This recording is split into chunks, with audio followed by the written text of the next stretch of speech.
ನಾನು ಇವತ್ತು ನವೀನ್ ಶಂಕರ್ ಅವ್ರ ಸಿನಿಮಾ ಆಗದೆ ಬರ್ತಾನೆ ಇಲ್ಲ. ನಮ್ಮ ಮಂಗಳೂರಿಗೆ ಹೋಗಬೇಕಾಗಿತ್ತು, ಶಿವಮೊಗ್ಗ ಹೋಗಬೇಕಾಗಿತ್ತು, ಸುಮಾರು ಕಾರ್ಯಕ್ರಮಗಳಿದ್ದು. ನನಗೆ ಈ ಸಿನಿಮಾದ ಟೈಟಲ್ ಅನ್ನು ಅವರು ಒಂದು ಕೆಲವು ದಿನಗಳ ಮುಂಚೆ ನಾವು ಒಂದು ಕಡೆ ಸೇರಿದ್ವಿ, ವಿ ಸ್ಪೆಂಡ್ 2 days. ಆಗ ಹೇಳಿದ್ರು ನನಗೆ, ಆಗ ಮನಸ್ಸಲ್ಲಿ ಉಳಿದಿದ್ದೇನೆಂದ್ರೆ, ಈ ಡೈಲಾಗ್ ಅನ್ನು ನಾವು ಕೇಳಿ ಕೇಳಿ ಕೇಳಿ ಬೆಳೆದವರು. ನಮ್ಮ ಮನೆಯಲ್ಲಿ ಚಪ್ಪಲಿ ಹಾಕೊಂಡು ಆಚೆ, ಸ್ಲಿಪ್ಪರ್ ಹಾಕೊಂಡು ಆಚೆ ಹೋದ್ರೆ ಬೇರೆ ಹಾಕೊಂಡು ನೋಡಿದವ್ರು ಏನಂತಾರೆ, ಈ ನೋಡಿದವರು ಏನಂತಾರೆ ಅಂತ ಹೇಳುವ ಒಂದು ಫ್ರೇಸ್ ಇದೆಯಲ್ಲ, ಇದು ಇಂಡಿಯನ್ ಮಿಡ್ಲ್ ಕ್ಲಾಸ್ ಅನ್ನ ಒಂದು ಚೌಕಟ್ಟಲ್ಲಿ ಇಳಿಸಿರುವಂತ ಫ್ರೇಸ್. ಅಂದ್ರೆ ಪ್ರತಿಯೊಬ್ಬರು ಕೂಡ, ಅಂದ್ರೆ ನಾವು ನಮಗೋಸ್ಕರ ಬದುಕ್ತಿದೀವೋ ಇನ್ಯಾರಿಗೋಸ್ಕರ ಬದುಕ್ತಿದೀವೋ, ಅಂದ್ರೆ ಹೇಗೆ ನಮ್ಮ ಸಂಪ್ರದಾಯಗಳು ಅಥವಾ ಈ ಸೋ ಕಾಲ್ಡ್ ಶ್ರೀಮಂತ ಸಮಾಜದ ಕೆಲವು ನಡಾವಳಿಗಳು ನಮ್ಮನ್ನು ಇನ್ಫ್ಲೂಯೆನ್ಸ್ ಮಾಡಿದ್ದೇವೆ ಅಂದ್ರೆ, ನಾವು ನೋಡಿದವರು ಏನಂತಾರೆ ಅಂತ. ಅಂದ್ರೆ ಹೆಣ್ಮಕ್ಳ ಡ್ರೆಸ್ ಇರ್ಬೋದು, ಗಂಡು ಮಕ್ಕಳ ನಡತೆ ಇರ್ಬೋದು, ಗಂಡು ಮಕ್ಕಳು ಪಡೆಯುವಂತ ಮಾರ್ಕ್ಸ್ ಇರ್ಬೋದು, ಇದೆಲ್ಲ ಈ ನೋಡಿದವರು ಏನಂತಾರೆ ಅಂತ ಹೇಳುವ ಒಂದು ಫ್ರೇಸ್ನ ಒಳಗೆ ನಿಂತುಬಿಟ್ಟಿದೆ. ಇದಕ್ಕೆ ಹೆದರಿಕೊಂಡು ನಾವು ಬದುಕ್ತಾ ಇದ್ದೀವಿ ಅಂತ. ಬಟ್ ಅದು ಕಳೆದ ಸುಮಾರು 10-12 ವರ್ಷಗಳಿಂದ ಹೊರಟೋಗಿದೆ. ಅದು ಬಹಳ ದೊಡ್ಡ ಬದಲಾವಣೆ ಆಗಿದೆ. ಏನಂದ್ರೆ, ಯಾರು ಏನಾದರೂ ಹೇಳಿ ನನ್ನ ಲೈಫ್ ನಾನು ಬದುಕ್ತೀನಿ ಅಂತೇಳಿ, ಅದಕ್ಕೆ ನಾ ಕೊಟ್ಟಿದ್ದು ಯಾವುದಂದ್ರೆ ಒಂದು ಟೆಕ್ನಾಲಜಿ. ಅಂದರೆ ಈ ಟೆಕ್ನಾಲಜಿ ಬಂದಮೇಲೆ ನಾವು ಸಿಟಿ ಮತ್ತು ಹಳ್ಳಿಯಲ್ಲಿ ಇರುವ ಹುಡುಗ ಸಮಾನವಾಗಿ ಏನನ್ನ ಎಜುಕೇಷನ್ ಪಡಿಬೋದು ಅಥವಾ ಟೆಕ್ನಾಲಜಿಯಲ್ಲಿ ಎಕ್ಸ್ಪರ್ಟ್ ಆಗ್ಬೋದು ಅಂತ ಹೇಳೋದು ಬಂತು. ಬಟ್ ಇಂಥ ಕಥೆಗಳನ್ನು ನನಗೆ ನೋಡಿದಾಗ ಅನ್ಸೋದು ಏನಂದ್ರೆ, ಈ ಕಥೆ, ಈ ಟ್ರೇಲರ್ ನೋಡಿದಾಗ ನನ್ನ ಮನಸ್ಸಲ್ಲಿ ಒಂದು ಕಥೆ ಹುಟ್ಟುತ್ತೆ. ಕಾರ್ಯಪ್ಪನವ್ರು ಹೇಳುವ ಅವ್ರ ಕತೆ ಬೇರೆ ಇರ್ಬೋದು, ಬಟ್ ಇಷ್ಟು ನೋಡಿದಾಗ ನಮ್ಮ ಮನಸ್ಸಲ್ಲಿ ಒಂದು ಕತೆ ಹುಟ್ಟುತ್ತಲ್ಲ. ಈ ಕಥೆಯಲ್ಲಿ ನನ್ನ ಹಳ್ಳಿ ಇದೆ, ನನ್ನ ಬಾಲ್ಯ ಇದೆ, ನನ್ನ ತಾರುಣ್ಯ ಇದೆ, ನನ್ನ ಕಾಲೇಜ್ ಡೇಸ್ ಇದೆ, ನಾನು ಸಿಟಿಗೆ ಬಂದು ಪಟ್ಟಂತ ಪಾಡಿದೆ. ನಾನು ಇಲ್ಲಿ ಬಂದಾಗ ಒಂದು ಕೆಲಸ ಮಾಡ್ತಿದ್ದೆ 400 ರೂಪಾಯಿ ಸಂಬಳಕ್ಕೆ, 300 ರೂಪಾಯಿ ಮನೆ ಬಾಡಿಗೆ ಇತ್ತು. ಸೊ ಆ ದಿನಗಳಲ್ಲಿ ನಾವು ನಗರಕ್ಕೆ ಪ್ರವೇಶ ಪಡೀಲಿಕ್ಕೆ ಪಟ್ಟಂತ ಕಷ್ಟಗಳು ಎಲ್ಲ ಕಣ್ಮುಂದೆ ಬರುವಂತ. ನಾನು ನಿನ್ನೆ ಒಬ್ರು ಯೂಟ್ಯೂಬರ್ ಬಂದಿದ್ರು, ಸರ್ ಡಿಸ್ಕಸ್ ಮಾಡೋಣ ಅಂತ. ಏನು ಡಿಸ್ಕಸ್ ಮಾಡೋಣ ಅಂತ? ಚಿತ್ರರಂಗದ ಸಮಸ್ಯೆಗಳ ಬಗ್ಗೆ ಡಿಸ್ಕಸ್ ಮಾಡೋಣ. ಇನ್ನು ಇವತ್ತು ಏನಾಗಿದೆ ಅಂದ್ರೆ, ದ ಬಿಗ್ ಪ್ಯಾಷನ್ ಅಥವಾ ಯೂಟ್ಯೂಬ್ ಅಲ್ಲಿ ಯಾವ್ದು ಚೆನ್ನಾಗಿ ಓಡುತ್ತೆ ಅಂದ್ರೆ ಚಿತ್ರರಂಗದ ಸಮಸ್ಯೆಗಳ ಬಗ್ಗೆ ಡಿಸ್ಕಸ್ ಮಾಡೋಣ. ಸರ್ ಬನ್ನಿ ಒಂದು ಸಿನಿಮಾ ನೋಡೋಣ ಕೂತ್ಕೊಂಡು, ಅದೇನಲ್ಲ. ಇಲ್ಲ, ವಿಲ್ ಡಿಸ್ಕಸ್ ಅಬೌಟ್ ದಿ ಚಿತ್ರರಂಗವನ್ನು ಉದ್ಧಾರ ಮಾಡೋದು ಹೇಗೆ ಅಂತಂದ್ರೆ, ಅವನಿಗೆ ಚಿತ್ರರಂಗದ ಬಗ್ಗೆ ಸಂಬಂಧನೇ ಇರಲ್ಲ. ನನಗೆ ಯೂಟ್ಯೂಬ್ ಫಸ್ಟ್ ಚಿತ್ರರಂಗದ ಶತ್ರುನೇ ಅವನು. ಸೊ ಅವನು ಚಿತ್ರರಂಗದ ಸಮಸ್ಯೆಗಳೇನು ಅಂತೇಳಿ ಡಿಸ್ಕಸ್ ಮಾಡಿದ್ದು. ಹೇಗಾಗಿದೆ ಅಂದ್ರೆ, ಇವತ್ತು ಎಲ್ಲ ಹೊರಗೆ ನಿಂತವರು ಚಿತ್ರರಂಗವನ್ನು ಹೆಂಗೆ ಇಂಪ್ರೂವ್ ಮಾಡ್ಬೋದು ಅಂತ ಮಾತಾಡ್ತಿರ್ತಾರೆ, ಚಿತ್ರರಂಗದ ಒಳಗೆ ಇರುವವರು ಕಷ್ಟಪಡ್ತಾ ಇರ್ತಾರೆ. ಇದು ಎಲ್ಲ ಫೀಲ್ಡಲ್ಲಿ ಆಗ್ತಿದೆ. ಆಚೆ ನಿಂತವರು ಜರ್ನಲಿಸಮ್ ಹೆಂಗೆ ಇಂಪ್ರೂವ್ ಮಾಡಬೇಕು, ಜರ್ನಲಿಸ್ಟ್ಗಳು ಹೇಗೆ ಇರಬೇಕು ಅಂತ ಡಿಫೈನ್ ಮಾಡ್ತಿರ್ತಾರೆ. ಇಲ್ಲಿ ಇದ್ದವರು ಇಲ್ಲಿ ಓದಾಡ್ತಾ ಇರ್ತಾರೆ. ಸೊ ಇದನ್ನ ಬಿಟ್ಟು ಆಚೆ ಬಂದು ನಿಜವಾಗ್ಲೂ ನೋಡಿದವರು ಏನಂತಾರೆ ಅಂತ ಹೇಳುವ ಒಂದು ಟ್ರೈಲರ್ ನೋಡಿದಾಗ ನಮಗೆ ಏನು ಜ್ಞಾಪಕ ಬರ್ಬೇಕಂದ್ರೆ, ಈ ಸಿನಿಮಾದಲ್ಲಿ ಒಂದು ಕೊನೆಯ ಶಾರ್ಟ್ ಅಲ್ಲಿ ನವೀನ್ ಶಂಕರ್ ಅವರ ಒಂದು ಅವತಾರ ನೋಡಿದಾಗ ನಂಗೆ ಅನಿಸ್ತು ಎಷ್ಟು ಕಷ್ಟಪಟ್ಟಿರ್ಬೋದು ಅಂತ. ಅಂದ್ರೆ ಎಷ್ಟು ರೂಪಾಂತರಗಳನ್ನು ಪಡೆದಿರ್ಬೋದು, ಅದಕ್ಕೆ ಎಷ್ಟು ದಿನ ಕಾದಿರ್ಬೋದು, ಅಥವಾ ಈ ಕಥೆಯನ್ನ ಕನ್ವಿನ್ಸ್ ಮಾಡ್ಲಿಕ್ಕೆ ಡೈರೆಕ್ಟರ್ ಅವರಿಗೆ ಎಷ್ಟು ಕಷ್ಟಪಟ್ಟಿರ್ಬೋದು. ಅಂದ್ರೆ ಒಂದು ಪ್ರಾಡಕ್ಟ್ ಆಗುವಾಗ ಬಹುಶಃ 10-20 ವರ್ಷಗಳ ಹಿಂದೆ ಹಂಸಲೇಖ ಒಂದು ಪದ ಬಳಸ್ತಾ ಇದ್ರು, ರಿಂಗ್ ರೋಡ್ ಪ್ರೊಡ್ಯೂಸರ್ಸ್ ಅಂತ. ಅಂದ್ರೆ ಯಾರಿಗೆಲ್ಲ ರಿಂಗ್ ರೋಡ್ ಪಕ್ಕದಲ್ಲಿ ಮನೆ ಇರುತ್ತೋ, ಅಲ್ಲಿ ಜಾಗಗಳಿರುತ್ತೋ, ಒಂದು ಸೈಟ್ ಮಾಡೋದು, ಒಂದು ಸಿನಿಮಾ ಮಾಡೋದು. ಆಮೇಲೆ ಎಲ್ಲ ಬೆರಳಿಗೂ ರಿಂಗ್ಗಳು ಹಾಕೊಂಡಿರೋದು. ಈ ರಿಂಗ್ ರೋಡ್ ಪ್ರೊಡ್ಯೂಸರ್ಗಳಿಂದ ಹೇಗೆ ಚಿತ್ರರಂಗ ಹಾಳಾಗ್ತಿದೆ ಅಂದ್ರೆ, ಅವರಿಗೆ ಬೇರೆ ಯಾವುದೂ ಇರಲ್ಲ. They have money, they want to invest. ಹೋದ್ರೆ ಹೋಯ್ತು, ತೊಂದರೆ ಬಂತು. ಅಂದ್ರೆ ಅವರಿಗೆ ಏನು ಹೆಸರಿಲ್ಲದವನು ಪ್ರೊಡ್ಯೂಸರ್. ನಾಳೆ ಅದು ಯಾರ್ದೋ ಮನೆ ಅಂತ ಕೇಳಿದ್ರೆ ಅದು ಯಾರ್ದೋ, ಅದು ಕೃಷ್ಣಪ್ಪರ ಮನೆ ಅಂತಾರೆ. ನೆಕ್ಸ್ಟ್ ಡೇ ಏನಂದ್ರೆ ಸರ್ ಪ್ರೊಡ್ಯೂಸರ್ ಮನೆ ಅಂತ 4 ಗಾಡಿ ನಿಂತು. ಈ ಒಂದು ಅವನ ಜೀವನ ಬದಲಾವಣೆಗೋಸ್ಕರ ಒಂದು ಚಿತ್ರರಂಗಕ್ಕೆ ಬಂದು ಚಿತ್ರರಂಗವನ್ನ ಒಂದು ರೀತಿಯಲ್ಲಿ ಹಾಳು ಮಾಡಿದಂತ ಒಂದು ದಿನಗಳಿದ್ವಲ್ಲ. ಇವತ್ತು ಬರ್ತಿರುವಂತವ್ರು ಯಾರು ಅಂತವ್ರಲ್ಲ. ಇವಾಗ ಇಂಜಿನಿಯರ್ಸ್ ಅವ್ರು ಓದಿರ್ತಾರೆ, ಅವ್ರು ಬೇರೆ ಪ್ರೊಫೆಷನ್ ಅದನ್ನ ಬಿಟ್ಟು ಇಲ್ಲಿ ಬಂದು, ಅಂದ್ರೆ ಇವತ್ತಿನ ಟೆಕ್ನಾಲಜಿ ಬಹುಶಃ ನಮ್ಗೆಲ್ರಿಗೂ, ನಮ್ಮ ಎಲ್ಲ ಪ್ರೊಫೆಷನ್ಗಿಂತ ಇದ್ದು ಇವತ್ತಿನ ಟೆಕ್ನಾಲಜಿ ನಮ್ಮನ್ನು ಡ್ರೈವ್ ಮಾಡ್ತಾ ಹೋಗುತ್ತೆ, ಒಡಗಿಸ್ತಾ ಹೋಗುತ್ತೆ. ಇದೆಲ್ಲ ನಮ್ಮ ಕೆಲಸ ಅಂತ ಅನ್ಸಕ್ಕೆ ಶುರುವಾಗುತ್ತೆ. ಒಂದು ಕಲೆಯ ಜೊತೆ ಸಂಪರ್ಕ ಬೇಕು ಅನ್ಸುತ್ತೆ. ಹಾಗಾಗಿ ಇಂಜಿನಿಯರ್ಸು, ಡಾಕ್ಟರ್ಸು, ಜರ್ನಲಿಸ್ಟ್ಗಳು ಎಲ್ಲ ಸೇರಿ ಒಂದು ಸಿನಿಮಾ ಮಾಡೋಣ, ಒಂದು ಹಾಡು ಬರೆಯೋಣ, ಒಂದು ಕಲೆಯಲ್ಲಿ ತೊಡಗಿಕೊಳ್ಳೋಣ ಅಂತ ಆ ರೀತಿಯಾಗಿ ಬಂದು ಮಾಡಿದಂಥ ಸಿನಿಮಾ ಇದೆ. ನಾನು ನೋಡಿದಾಗ ಅಂದರೆ ಪ್ರತಿ ವಾರ ಸಿನಿಮಾ ಬಿಡುಗಡೆ ಆದಾಗಲೂ ಹೊಸಬರು ಬರ್ತಾ ಇರ್ತಾರೆ. ಹೊಸಬರು ಬಂದು ಸರ್ ಒಂದು ಟ್ರೈಲರ್ ನೋಡಿ ಅಂತಾರೆ. ಆ ಟ್ರೈಲರ್ ನೋಡಿದಾಗ ಅದರಲ್ಲಿ ಅವರ ಒಂದು ಕನಸುಗಳ ದೊಡ್ಡ ಒಂದು ಸೌಧ ಕಾಣಿಸುತ್ತೆ ನನಗೆ. ಅದನ್ನು ಸಾಧು ಕೋಕಿಲ ಅವ್ರು ಹೇಳಿದಾಗೆ ಅಕಾಡೆಮಿ ಏನು ಮಾಡ್ಬೋದೋ ಗೊತ್ತಿಲ್ಲ. ಅವರು ಅಮೆಝಾನು, ನೆಟ್ಫ್ಲಿಕ್ಸು ಈ ಥರದ ಕೆಲವು ಅಂದರೆ ಈ ಥಿಯೇಟರ್ ಸೆಟಪ್ಗಿಂತ ಅವ್ರು ಏನು ಬಹಳ ಒಳ್ಳೆಯವರಲ್ಲ. ಅವ್ರದ್ದೇ ಆದ ಲೆಕ್ಕಾಚಾರ ಇರುತ್ತೆ. ಇದನ್ನ ಬಿಟ್ಟು ಬಂದು ಈ ನಮ್ಮ ಆ್ಯಪ್ ಥರ ಒಂದು ಹೇಗೆ ಆಟೋ ಡ್ರೈವರ್ಗಳು ಮಾಡ್ಕೊಂಡಿದ್ದಾರೆ ಅದೇ ಥರ ಏನಾದ್ರು ಮಾಡೋಕ್ಕಾಗುತ್ತೋ ಇದನ್ನು ಹುಡುಕ್ತಾ ಇರಬೇಕು ಅಂತೇಳಿ ನನಗೆ ಅನಿಸುತ್ತೆ. ಇವತ್ತು ನವೀನ್ ಶಂಕರ್ ಮತ್ತು ಕರಿಯಪ್ಪ ಮತ್ತು ಎಲ್ಲ ಅಪೂರ್ವ ಅವರು ಎಲ್ಲ ಸೇರಿ ಮಾಡಿರುವಂಥ ಈ ಸಿನಿಮಾದ ಕಥೆಯಲ್ಲಿ ನನಗೆ 3 ಪಾತ್ರಗಳು ಬಹಳ ಮುಖ್ಯವಾಗಿ ಕಾಣಿಸಿದ್ರು. ಒಂದು ನಾಯಕ ಮತ್ತು ನಾಯಕಿ, ಇನ್ನೊಂದು ಆ ಬಾಲ್ಯದಲ್ಲಿ ಅವನನ್ನು ಮಾತಾಡಿಸುವಂಥ ಹುಡುಗ. ಅಂದರೆ 2 ಜನ್ರೇಷನ್ ಇದೆಯಲ್ಲ, 2 ಜನ್ರೇಷನ್ ಈ ಕಾಲಕ್ಕೆ ಸೇರಿದವರು. ಬಟ್ ಇಬ್ಬರ ಕನಸುಗಳು ಬೇರೆ ಆಗಿರ್ತವೆ, ಇಬ್ಬರು ಹುಡುಕಾಟಗಳು ಬೇರೆ ಆಗಿರ್ತವೆ. ಆಮೇಲೆ 3ನೇದು ಏನಾಗಿರ್ತದೆ, ಈ ಗ್ರಾಮೀಣ ಪ್ರದೇಶಗಳಿಂದ ಬಂದವರಿಗೆ ಈ ಹೊಸ ಬದುಕನ್ನು ಹೆಂಗೆ ಸ್ವೀಕಾರ ಮಾಡಬೇಕು ಅಂತ ಗೊತ್ತಿರಲ್ಲ. ಏನು ಕುಡಿದು ಬಿಟ್ಟು ಓಡಾಡ್ತೀಯ ಅಂತ ಆ ಒಂದು ಮಾತು ಬಂದು ಹೋಗುತ್ತೆ. ಅದು ಬಹಳ ಬ್ರೇಕಪ್ಗಳಿಗೆ ಕಾರಣ ಆಗುತ್ತೆ. ಬಟ್ ಅದು ಬೇಕು ಅಂತ ಆಡಿದ ಮಾತಾಡಿರಲಿಲ್ಲ, ತುಂಬ ಫ್ರಸ್ಟ್ರೇಷನ್ ಬಂದಂಥ ಮಾತಾಡಿಲ್ಲ. ಹೀಗಾಗಿ ಇವತ್ತು ಡಯಲಾಗ್ ಅಂತ ಇದೆಯಲ್ಲ, ಲೈಫಲ್ಲಿ ಆಗುವಂಥ ಡಯಲಾಗ್ಗಳು ಲೈಫನ್ನು ಬಹಳ ಬಿಟ್ಟರ್ ಅಂದರೆ ಬಹಳ ಕಹಿಯಾಗಿ ಮಾಡ್ತವೆ. ಅದನ್ನೆಲ್ಲ ನಾನು ಈ ಸಿನಿಮಾದ ಟ್ರೈಲರ್ ನೋಡಿದೆ. ಬಹುಶಃ ಈ ಸಿನಿಮಾ ನೋಡಲಿಕ್ಕೆ ನಾನು ನಿಜವಾಗ್ಲೂ ಕಾಯ್ತೀನಿ. I have a great respect for Naveen Shankar. ಯಾಕಂದರೆ ಅವರ ಸಿನಿಮಾಗಳನ್ನು ನೋಡಿದ್ದೀನಿ, ಅವರು ಎಷ್ಟು ಕಾಯ್ತಾರೆ ಅಂತ ನೋಡಿದ್ದೀನಿ. ನನಗೆ ಜ್ಞಾಪಕ ಬರೋದು, ನನ್ನ ಗೆಳೆಯ ಒಬ್ಬರು ಡೈರೆಕ್ಟರ್ ಇದ್ರು, ಕಂಠಿ ಸಿನಿಮಾ ಮಾಡಿದ್ರು. ಅವರು ಇನ್ಮೇಲೆ ನಾನು ರೀಮೇಕ್ ಮಾಡಲ್ಲ ಅಂತ ಹಿ ವೇಟ್ ಫಾರ್ ಮೆನಿ ಇಯರ್ಸ್. ನಾನು ಮಾಡೋಲ್ಲ ರೀಮೇಕು, ನಾನು ಒಳ್ಳೆ ಕಥೆ ಮಾಡ್ತೀನಿ ಅಂತೇಳಿ. ಆ ರೀತಿ ಕಾಯುವಂಥವರು ಕೆಲವೇ ಜನ ಇರ್ತಾರೆ, ಅಂಥವರಲ್ಲಿ ನವೀನ್ ಶಂಕರ್ ಒಬ್ಬರು. ಹೀಗಾಗಿ ಅವರು ಏನು ಕರೆದ್ರು ಎಲ್ಲಿ ಕರೆದ್ರು ನಾನು ಬಹಳ ಪ್ರೀತಿಯಿಂದ ಬರ್ತೀನಿ. ಸೊ ಈ ಸಿನಿಮಾ ನನಗೆ ಆ ಸಂತೋಷ, ಪ್ರೀತಿ ಎಲ್ಲವನ್ನ ವಾಪಸ್ ಕೊಡುತ್ತೆ ಅಂತೇಳಿ ನಂಬಿದ್ದೀನಿ. Thank you. ಇಲ್ಲ ಸರ್, ಟ್ರೈಲರ್ ಬಗ್ಗೆ ಒಂದೆರಡು ಮಾತಾಡಿ ಸರ್. ನೋ ಪ್ರಾಬ್ಲಮ್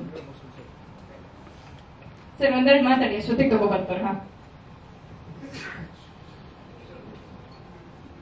ನಾನು ಟ್ರೈಲರ್ ಬಗ್ಗೆ ಫಸ್ಟ್ ಟೈಮ್ ಮಾತಾಡ್ಬಿಟ್ಟೆ ಅನ್ಸುತ್ತೆ. ಕರೆಕ್ಟ್ ಆಗಿ ನಾನು ಏನು ಹೇಳಿದ್ನೋ ಅದೇ ಟ್ರೈಲರ್ ಇದೆ ಅಲ್ವಾ? ಆಸಕ್ತಿ, ಕಷ್ಟ, ಏನೋ ಹೇಳಬೇಕು, ಏನೋ ಕತೆ ಜನರಿಗೆ ರೀಚ್ ಮಾಡಬೇಕು ಅನ್ನೋದು ನಮ್ಮ ಡೈರೆಕ್ಟರ್ ಕುಲ್ದೀಪ್ ಕರಿಯಪ್ಪ. ಈ ಮಡಿಕೇರಿಯಿಂದ ಸೈನಿಕರು ಬರೋದು ನೋಡಿದ್ದೀನಿ, ಕ್ರಿಯೇಟರ್ ಬಂದಿರೋದು ತುಂಬಾ ಕಡಿಮೆ. ಕಾರ್ಯಪ್ಪನವರು ಗನ್ ತಗೊಂಬಂದ್ರ ಇಲ್ಲ ಪೆನ್ ತಗೊಂಬಂದ್ರ? ಕರೆಕ್ಟ್. ಆ ಕಡೆ ಬಂದಾಗ ಸ್ವಲ್ಪ ಕಾಡಿ ಗಿಡಿ ಕಡೆ ಕರ್ಕೊಂಡು ಹೋಗ್ತಿರಲಿಲ್ಲ. ಸೊ ತುಂಬಾ ಕ್ರಿಯೇಟಿವ್ ಆಗಿದೆ ಈ ಸಿನಿಮಾ. ನವೀನ್, ಎಷ್ಟು ಟೈಮ್ ಆಯ್ತು ಇದೆಲ್ಲ ಕರಗಿಸಕ್ಕೆ? ಅಲ್ಲ, ನಾನು ಕರಗಿಸ್ಬೇಕು.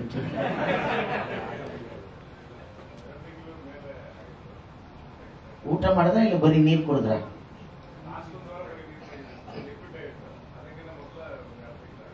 ಕಷ್ಟ ಸರ್, ನೀವು ಟ್ರೈ ಮಾಡಿ. ಕೇಳಿಸ್ಕೊಳಕ್ ಮಾತ್ರ ನಾವು, ಅದನ್ನ ಅನುಭವಿಸೋದಕ್ಕೆ ಅವ್ರು ಮಾತ್ರ. ಕರೆಕ್ಟ್ ಅಲ್ವರ? ಅವ್ರಿಗೆ ಬಿಟ್ಬಿಡೋಣ. ಅದು ಮಾಡೋಣ. ಅದೇ ಏನದು ನೋಡಿದವರು ಆಮೇಲೆ ಏನಂತಾರೆ ನೋಡ್ತಾರೆ. ನಾನು ಇಷ್ಟು ಕಮ್ಮಿ ಮಾಡಿದ್ದೀನಿ ಗೊತ್ತಾ ಸರ್? ನೋಡಿ, ಎಲ್ಲೂ ಲೂಸ್ ಆಗ್ಬಿಟ್ಟಿದೆ ಶರ್ಟ್. ಈ ಸಿನಿಮಾಗೆ ನಿರ್ಮಾಪಕರಿಗೆ, ನಿರ್ದೇಶಕರಿಗೆ, ನಮ್ಮ ಅಶ್ವಿನ್ಗೆ ತುಂಬ ಚೆನ್ನಾಗಿ ಮಾಡಿದ್ರು.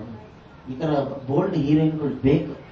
ನಾನು ಎಲ್ಲ ವೇದಿಕೆ ಮೇಲೆ ಹೇಳ್ತಿರ್ತೀನಿ, ಹೀರೋಯಿನ್ಗಳನ್ನ ಕೇಳಿದ್ರೆ ಬೈಕ್ ಓಡಿಸ್ತೀಯಮ್ಮ ಅಂದರೆ ನಮ್ಮ ಅಣ್ಣ ಓಡಿಸ್ತೇನೆ, ಸ್ಕೂಟ್ರು ನಮ್ಮಮ್ಮ ಓಡಿಸ್ತಾರೆ, ಸ್ವಿಮ್ಮಿಂಗ್ ಎಲ್ಲ ಬರುತ್ತಾ ಇಲ್ಲ ನಮ್ಮ ತಂಗಿ ಚಿಕ್ಕ ವಯಸ್ಸು ಅವಳು ಓಡುತ್ತಾ, ಆ ಥರ ಹೇಳ್ತಾ ಇರ್ತಾರೆ. ಕುದುರೆ ಓಡಿಸ್ತೀರಂದ್ರೆ ಇಲ್ಲ, ಬಟ್ ಸಿನಿಮಾ ಮಾತ್ರ ಆಕ್ಟ್ ಮಾಡಬೇಕು, ಬಬ್ಲಿ ಕ್ಯಾರೆಕ್ಟರ್ ಇರಬೇಕು, ಹಿಂಗೆ ಹೇಳ್ತಾ ಇರ್ತಾರೆ. ಆದರೆ ನೋಡಿ, ಇದನ್ನ ಒಂದು ಆ ಕ್ರಿಯೇಟಿವ್ ಆಗಿ ತಗೊಳ್ತೀರಲ್ಲ, ಅದು ವೆರಿ ವೆರಿ ಇಂಪಾರ್ಟೆಂಟ್. ನಮ್ಮ ಸಿನಿಮಾ ರಂಗಕ್ಕೆ ಬೇಕು. ಎಲ್ರಿಗೂ ಯಾರಾದ್ರೂ ಹೆಸರು ಬಿಟ್ಟಿದ್ರೆ ಕ್ಷಮಿಸಿ, ಎಲ್ರಿಗೂ ಒಳ್ಳೇದಾಗ್ಲಿ. ನಾನು ತುಂಬ ಚೆನ್ನಾಗಿ ಮಾಡಿರ್ತೀನಿ. ನಾನು ಅದಕ್ಕೆ ನೋಡಿ ಕೈ ಹಾಕೊಡ್ತೀನಿ ಅಂದ್ರೆ, ನಾವು ಬರೀ ಅವಾಗಲೇ ಹೇಳ್ಬಿಟ್ಟೆ ನಾನು, ಹೀರೋಯಿನು ಗ್ಲಾಮರು ಹಿಂಗೆ ಹುಡ್ಕೊಂಡು ಹೋಗ್ತಾ ಇರ್ತಾರೆ. ಅವ್ರು ವೇದಿಕೆ ಮೇಲೆ ನಿಂತು ಕೊಟ್ರೆ ಅವ್ರ ಆಂಕರಿಂಗ್ ಅಲ್ಲಿ ಚಿಂದಿ ಉಡಾಯಿಸ್ಬಿಡ್ತಾರೆ. ಸುಮ್ಮನೆ ನಮ್ಮ ಭ್ರಮೆ, ಅದರಲ್ಲೇ ಕೂತಿದ್ದೀವಿ ನಾವು. ವಾಪಸ್ ನಾವು ಹೊರಗಡೆ ಬರೋದೇ ಇಲ್ಲ ನಾವು ಅದರಿಂದನೇ ನಾವು ಇನ್ನೂ ಹಿಂಗೆ ಇದ್ದೀವಿ. ಅವ್ರು ಗ್ಲಾಮರ್ ಇದ್ದಾರೆ, ಆದ್ರೂ ಕೂಡ ಮಾತು ಎಷ್ಟು ಚೆನ್ನಾಗಿತ್ತು ಸರ್. ನೋಡಿ ಅವ್ರ ಕಾಸ್ಟ್ಯೂಮಲ್ಲೇ ಗೊತ್ತಾಗುತ್ತೆ ಅಲ್ವಾ, ಅವ್ರ ಮಾತಲ್ಲೇ ಅಷ್ಟು ಚೆನ್ನಾಗಿದೆ. ಆ ಥರ ಹೊಸಬರು ಬರಬೇಕು, ನಿಮ್ಮ ಪ್ರೋತ್ಸಾಹ ಇರಬೇಕು ಅಂತ ಹೇಳ್ತಾ ನಾನು ಮಾತಾಡ್ತೀನಿ. ಅದು ನನ್ನ ವೃತ್ತಿ ಜೀವನದಲ್ಲಿ ಇವರು ಸೂಪರ್ ಅಂತ ಹೇಳಿದ್ರು. ಒಂದು ಯೋಗಿ ಅವರು, ಇನ್ನೊಂದು ವಿಜಯ್ ಮರಕಿಣಿ ಅವರು ನಮ್ಮ ಜೊತೆ ಇಲ್ಲ, ಉದಯ್ ಮರಕಿಣಿ ಅವರು. ಇಂಥವ್ರು ಇರೋದ್ರಿಂದನೇ ನಾವು ವೇದಿಕೆ ಮೇಲೆ ಇದ್ದೀವಿ. ಇನ್ನು ನಮಗೆ ಈ ಡಾಕ್ಟ್ರೇಟ್ ಅದು ಇದು ಕೊಡ್ತಾರೆ ಅಂದ್ರೆ ಇಂಥವರ ನಿಜವಾದ ಪ್ರೋತ್ಸಾಹ ಮಾತ್ರ. ಧನ್ಯವಾದಗಳು. ನಿಮ್ಮ ದೊಡ್ಡ ಗುಣ ಸರ್ ಸ್ಮರಿಸೋದಕ್ಕೆ. Thank you so much. And cinema ತಂಡದವರು ಇದ್ರೆ ಒಂದ್ಸತಿ ವೇದಿಕೆಗೆ ಬಂದ್ಬಿಟ್ಟು.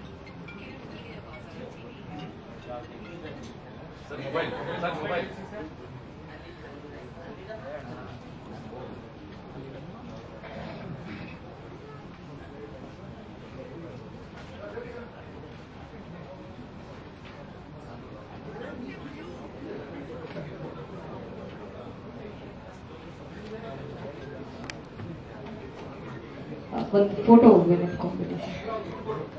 ಚಿತ್ರತಂಡದವ್ರು ಏನಾದ್ರು ನೆರೆದಿರ್ತಕ್ಕಂಥ ಎಲ್ಲರಿಗೂ ಸ್ವಾಗತ ಹಾಗೂ ಧನ್ಯವಾದಗಳು ಬಂದಿದ್ದಕ್ಕೆ. ಟ್ರೈಲರ್ನ ತಾವೆಲ್ಲರೂ ನೋಡಿದ್ದೀರಿ, ನಿಮ್ಗೆಲ್ಲರಿಗೂ ಇಷ್ಟ ಆಗಿದೆ ಅಂತ ಭಾವಿಸ್ತೀನಿ.